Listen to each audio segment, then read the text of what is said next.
Hey guys, welcome back to Auto Repair guys. Thank you guys for watching and subscribing to the channel guys. In today's video we'll be working here on a Chevy Cruze guys, and we'll show you if you need to remove or replace your driver's side dash vent guys. Okay, this is the dash vent on the driver's side on the left side of the instrument cluster, how to remove and replace it.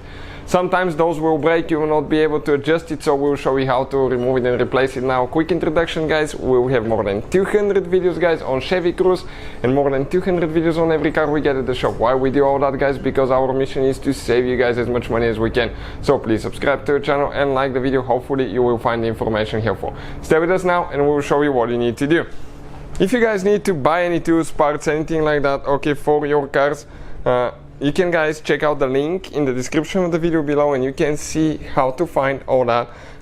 We have the link there for very good price and fast shipping as well. So the vent I'm talking about, okay, so we're going to stay from like right here. Okay, perfect. This is the dash vent I'm talking about. So now guys, this is a little bit tricky. What we're going to need, two small screwdrivers guys, and all the tools again, we will have the links in the description of the video below, and we'll need a plastic panel removal tool. Now you have guys, okay, I'm going to start with that.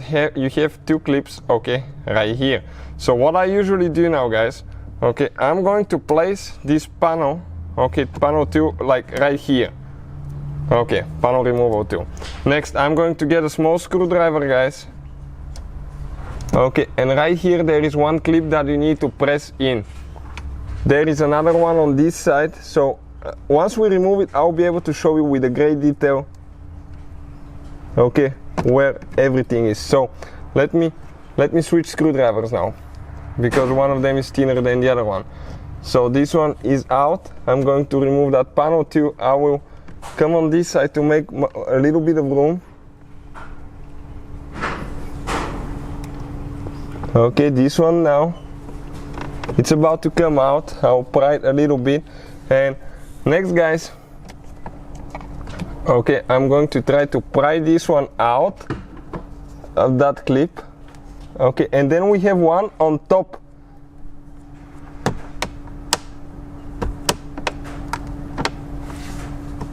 Okay, this is on the very top guys, on the very top. So this one is loose now, all of them are loose, and I was able to do that without damaging anything. How I managed that, I don't know. Then you grab it and you pull the foam piece out. Now right here guys, this is the clip I'm talking about. When I went this way, okay, I pried it like that. Check it out now, hopefully, okay, you can see that. Okay, let me focus a little bit. Perfect. Okay, like that. Same thing applies to this side. If you have even 3 screwdrivers, it might be a little bit easier if you have 3 hands. And the one on top right here guys, okay, you just push it in like that and dash vent comes out. So that's how you guys remove it. If you need to buy a new one or anything like that, check out guys the link in the description of the video below. Now there is one bottom clip right here. This one came out super easy, but usually it just snaps in here. It's a little bitty thing, but don't pry too much because you can break the mechanism here on the bottom. So hopefully guys the video will be helpful. Thank you for watching. Please subscribe to the channel for more videos and see you guys next time.